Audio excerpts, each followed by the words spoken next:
Sir इसी बात से एक बात ये दिमाग में है मेरे कि आप जो ये गांधी फैमिली है इसको आप कांग्रेस के नेता लोग रॉयल फैमिली या राजे रजवाड़ों के जैसे क्यों ट्रीट करते हो? नहीं नहीं कि भाई मैडम है, मैडम डांट देगी, राहुल ये कह देंगे विद रिस्पेक्ट, और बिल्कुल झुक के बात करना, और कोई भी उन्होंने कह दिया तो हाँ जी यही ऐसा ही होना चाहिए। 2-4 चीज में बताओ इसके जवाब में। एक कि वो खुद नहीं आए हैं, उन्होंने खुद अपनी पेशी नहीं दी है, उनसे पूछा गया है पार्टी की तरफ से। अब जहां तक कि इंदिरा जी का सवाल था, तो जब पंडित जी का देहांत हुआ सन 64 में, तो कामराज ने खुले आम उनसे कहा कि आप इस पद को संभालिए, और इंदिरा जी ने कहा कि नहीं, किसी और को आप ढूंढिए, और लाल बहादुर बने। लाल बहादुर का उम्र क्या था? 60 साल के थे, और 20-25 साल तक वो प्रधानमंत्री का पद संभाल सकते थे, और अनुशासन पूर्वक इंदिरा गांधी ने उसको अपनाया। श्री जो एक नौजवान थे, क्या उनका उम्र 62 साल का भी नहीं था, उनका देहांत हो गया अचानक ताशकंद में, और तब मोरारजी ने दोबारा कोशिश की प्रधानमंत्री बनने का, और उनका बनता नहीं था इंदिरा से, और सारा सिंडिकेट जो है उन्होंने इंदिरा गांधी से जाकर कहा कि आपने इसको संभाला नहीं तो ये मोरारजी बन जाएगा प्रधानमंत्री। तो तब जाकर उन्होंने अपनाया, और उनके बारे में लोहिया ने कहा कि ये तो गूंगी गुड़िया है, गूंगी गुड़िया। तो उन्होंने अपनी पेशी नहीं की। उसके बाद आए राजीव गांधी, वो तो कहीं पश्चिम बंगाल में थे, वो लौटे, और लौटने पर अरुण नेहरू ने उनको बताया कि तुम्हें बनना है प्रधानमंत्री, और सोनिया जी ने उनसे कहा कि इस पद को आप स्वीकार मत करो। तो सोनिया जी की किताब में लिखा है कि राजीव ने जवाब दिया कि और क्या चारा रहा, क्यों मैं इसको अपनाया, क्यों मुझे अपनाना नहीं चाहिए। और सोनिया जी ने कहा क्योंकि हम मारे जाएंगे, जान से मारे जाएंगे। और राजीव ने जवाब दिया कि वैसे भी हमारा जान खतरा में है, और हम सब को मारा जाएगा। ओके। और ये कहकर वो प्रधानमंत्री बने। ये कोई चाहत नहीं है किसी के तरफ से, आत्महत्या के लिए नहीं बने, उनको बनाया गया। अब राहुल की बात लीजिए, सन 2019 के इलेक्शन के बाद उन्होंने खुद अपना पद छोड़ा, और ये भी कहा कि मेरे जगह आप किसी को भी ले आइए, लेकिन मेरे परिवार के लोगों को मत ले आइए, कि प्रियंका नहीं बननी चाहिए और अम्मा जी नहीं बननी चाहिए, आप किसी को भी चुन कर ले आइए। और 3 महीने तक कांग्रेस भटकती रही, उनको और कोई नहीं मिला। तो फिर वर्किंग कमेटी की मीटिंग बुलाई गई, और फिर मीटिंग को ख़त्म करके उन्होंने कहा कि अलग अलग जाकर आप इस पर चर्चा कीजिए, हम नहीं होंगे, और फिर आप तय कीजिए कि किसी का नाम ले आइए हमारे सामने, और जिनको भी आपने चुना हो हम उसे स्वीकार करेंगे। तो ये गए, किसी निष्कर्ष पर नहीं पहुंच पाए, और फिर खारगे साहब भेजे गए थे दूत के लिहाज से कि आप जाकर सोनिया जी से कहिए कि हम तय नहीं कर पा रहे हैं कि किसको हम बनाएं, लेकिन हम सब एक मत के हैं कि आप ही को बनना चाहिए। और सोनिया जी ने कहा कि मैं तो उम्मीदवार भी नहीं हूं। तो उन्होंने कहा तब आप फिलहाल, द मीनिंग ऑफ इंटरिम, अब के लिए, इस समय के लिए इंटरिम प्रेसिडेंट मैं बनने को तैयार नहीं हूं, मैं तैयार हूं, लेकिन इस बीच में आप ही को तय करना है कि कौन बनेगा प्रधानमंत्री या कौन बनेगा कांग्रेस के प्रेसिडेंट। मतलब कौन बनेगा करोड़पति। अब पर चलाएंगे जबकि ये चुनौती उनके सामने रखा गया था, तो उन्होंने कहा अच्छा चुनाव करेंगे। और चुनाव करने के वक्त उन्होंने सब कहा कि किसको खड़ा रखना है, और वापस पहुंचे 10 जनपद। और 10 जनपद ने अशोक गहलोत को बुलाया, कुछ बात हुई उनके बीच में। गहलोत साहब बाहर आए और प्रेस वालों से कहा कि मुझको बताया गया था कि मैं उम्मीदवार बनूं, लेकिन मैं तो राजस्थान का मुख्यमंत्री बनना चाहता हूं, तो माफ कीजिए। जयराम जी के।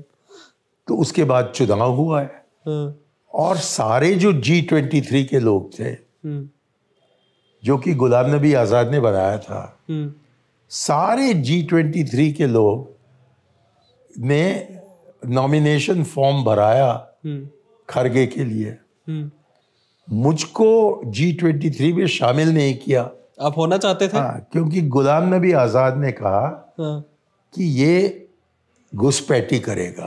अच्छा। कि ये सोनिया के खानदान का एजेंट बनकर स्पाई, हाँ। जो हम सब बात कर रहे हैं, वो जाकर 10 जनपद में बना देगा।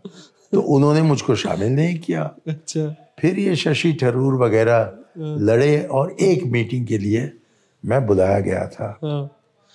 और उसके पहले मैंने शशि थरूर से कहा था कि जब की इलेक्शंस होते हैं, यदि वो हों, क्योंकि होने तो चाहिए हमारे कांग्रेस के कॉन्स्टिट्यूशन के आधार पर, तो जब भी वो होते हों, मैं तुम्हारे लिए वोट दूंगा। अच्छा। मैंने उनको पहले कह रखा था। तो जबकि खारगे साहब गांधी परिवार के उम्मीदवार के लिहाज में सामने आए, और शशि थरूर ने तय किया कि मैं भी खड़ा हूँगा। हालांकि मैं जानता था कि जितेंद्र प्रसाद को 94 वोट मिले थे। अच्छा। और मैंने सोचा कि ये भी आम आदमी पार्टी जैसे इसको कोई 22 वोट मिलेंगे। 100 से नीचे रहेगा। आपका फोन?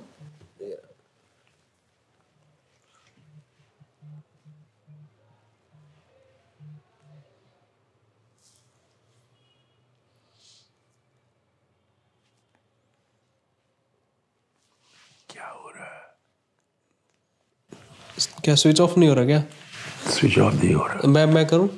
मैं हेल्प?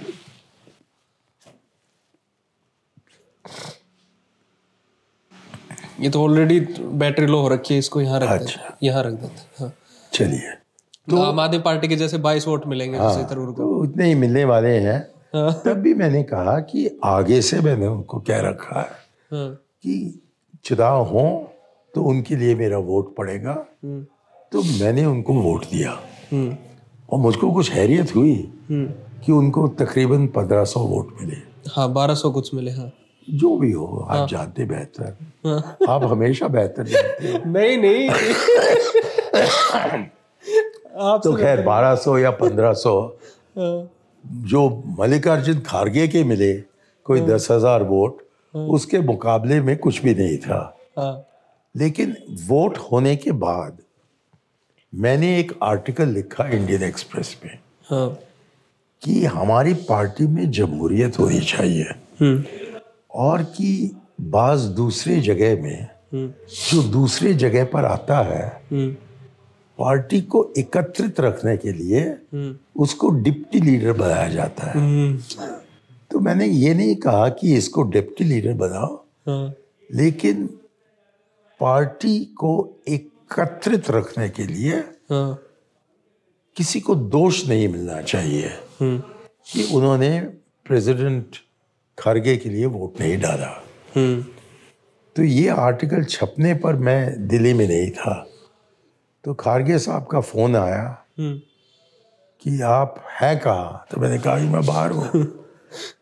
तो मैंने उनसे कहा, मैंने खुद कहा कि जब मैं दिल्ली लौटता हूँ तब अपॉइंटमेंट लेकर मैं आकर आपसे मिलूंगा।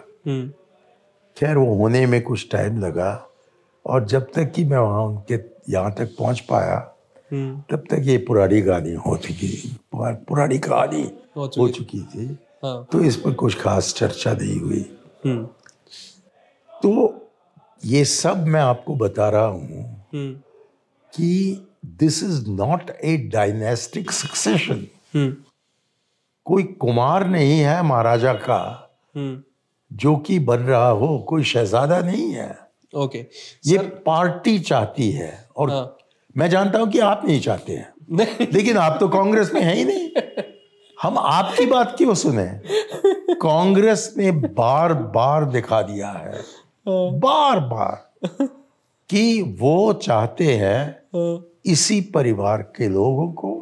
और मैं आपको आश्वासन दे रहा हूं आज कि यदि कहीं वो एक खानदान हमारे बीच में न हो तो तब पार्टी 5-6 टुकड़ों में बंट जाएगी। ओके। कांग्रेस नहीं रहेगा। ओके। तो इनको रहना है। वो पद स्वीकार करेंगे या नहीं, ये अलग बात है। Okay okay. उनकी जो नेतृत्व है, जो मैग्नेट है, वो मैग्नेट तो दूसरों के लिए है। हमारे लिए तो उनकी जो नेतृत्व है वो ही हमारी एकता को कायम रखती है। ओके। और ये विपक्ष के लोग जानते हैं, इसीलिए गांधी परिवार को अपना शिकार बनाते हैं। अच्छा। क्योंकि वो जानते हैं कि कहीं ये परिवार हट गया या हटाया गया तो तब कोई विपक्ष नहीं रहेगा। ओके। और हम चाहते हैं, तो तुम कौन हो हमें बताने के लिए? तुम तो कोई है ही नहीं, तुम्हारी हैसियत नहीं बनती। तो हम चाहते हैं कि ये परिवार रहे। हम जानते हैं कि आपने राहुल को हटाया तो कल हमें 440 सीट नहीं मिलने वाले। वो तो अलग कारण है जिसके लिए हम नीचे तक पहुंच चुके हैं। तो कुएं में गिरने के कारण बहुत है, एक ही नहीं है। अच्छा। और उनको हटाने से हम कुएं से निकल नहीं पाएंगे। अच्छा। बहुत कुछ हमें करना है। और मैंने आपको और आपके दर्शकों को, और जिनमें कि मैं उम्मीद रखता हूं कि कोई कांग्रेस नेतागण भी हों, बिल्कुल जो कि मेरी बात सुने और कि अपना ध्यान पूरा आकर्षित करे इस गठबंधन को 4 साल के दौरान मजबूत करने का, ताकि जब हम जनता के सामने जाते हैं 29 में तो तब हम कह पाएं कि हमने तैयारी की है, कि हम कांग्रेस की बात नहीं कर रहे हैं, तेजस्वी की बात नहीं कर रहे हैं, ममता की बात नहीं कर रहे हैं, केजरीवाल की बात नहीं कर रहे हैं, न तो फारूक अब्दुल्ला की। हम कह रहे हैं कि हम सब एक हैं और हमारे लिए वोट दो और उसको वोट मत दो। ओके सर, भगवान का जो अवतार है उसको वोट मत दो।